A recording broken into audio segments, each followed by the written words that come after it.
Alright, now that we got all the stitch holes punched in this thing, I got the edges touched up. I haven't burnished them yet. I want to stitch it together and get a good edge on it before I do that. I got my 1 mil polyester thread. One needle's locked on already. Oh, this is braided. I like the braided stuff. It doesn't come apart as much as like the twisted threads. And I'm going to lock this needle on. Now the first thing I do, of course, is put the thread through the eye. Then I put it on a flat surface. Y'all see this? Kind of. And I put the needle in the middle of the thread and then poke it on through. Pull that down, pull it over, and doink, that needle's locked on.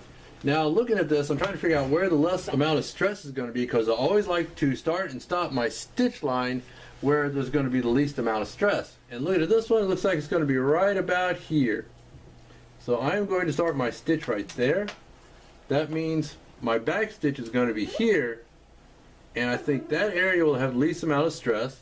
It's not near a belt loop. Well, I guess I can start there too, so 6 of one, half dozen of the other.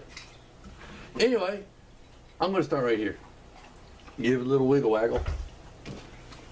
Now this is going to take a lot of thread because, you know, of all the stitching, it's going to be one continuous stitch line. So I pull that on through, and I'm going to even up my needles. And they are cool. Cool. I love when a plan comes together. Alright, this is the clumsy part where I drop stuff. I hope this is the only clumsy part anyway. Alright, let's get stitching. Into the first hole, give it a wiggle, like I do. Now the second one goes over top of the first one. Tug it, make sure I didn't pierce it, and I didn't. After I pull this one snug, I'm going to double check to make sure my needles are even. Don't go nowhere, I'll be right back. Like I said, this is going to take a lot of thread. Okay, it's good.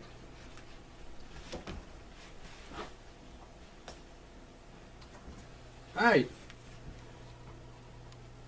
Into the next hole, give it a wiggle.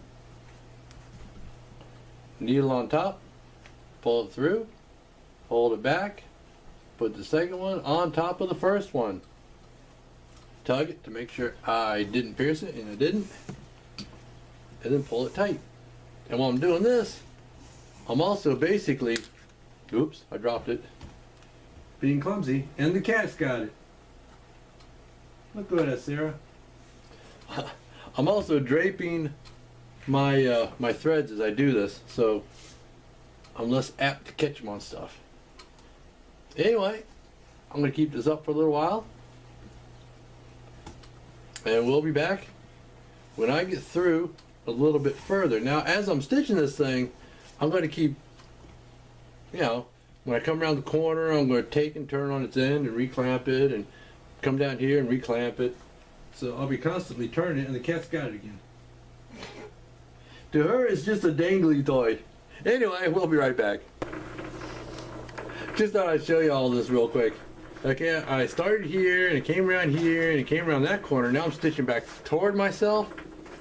So instead of putting the second cord on top, I'm putting it underneath. Because, well, I'm going the other way.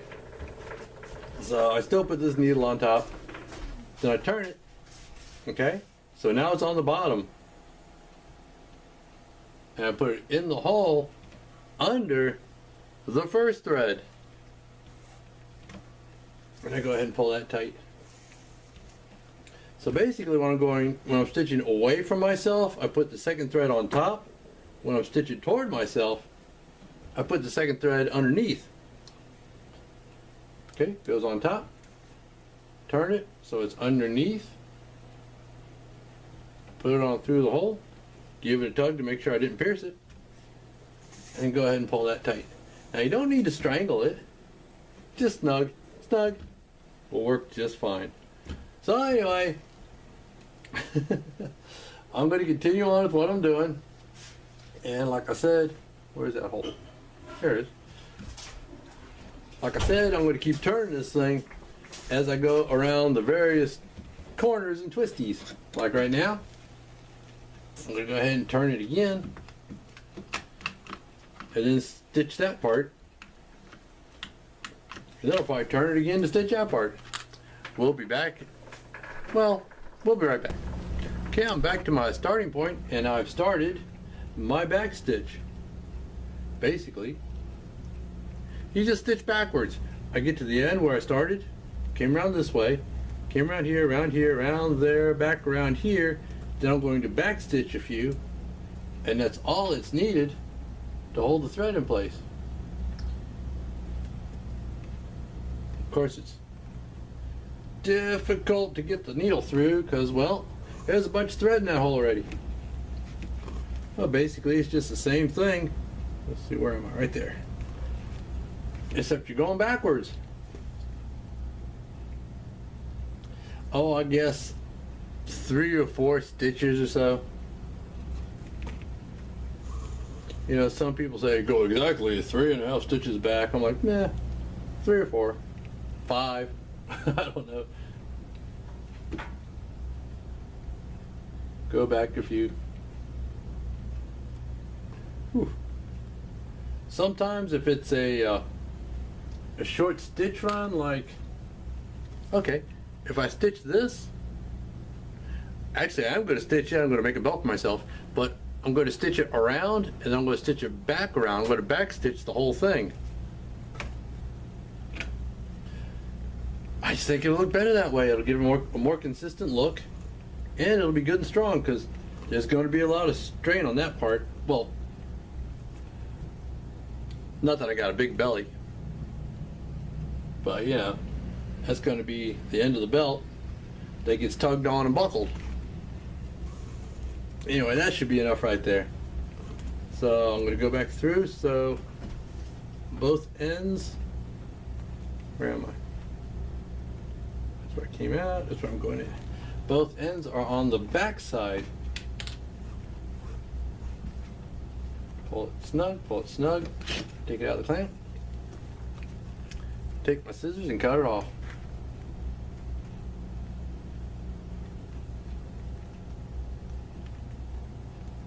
Without cutting my hand.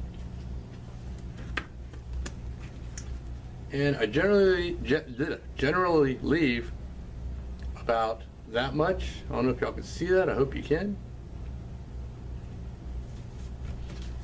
Take the lighter and melt it.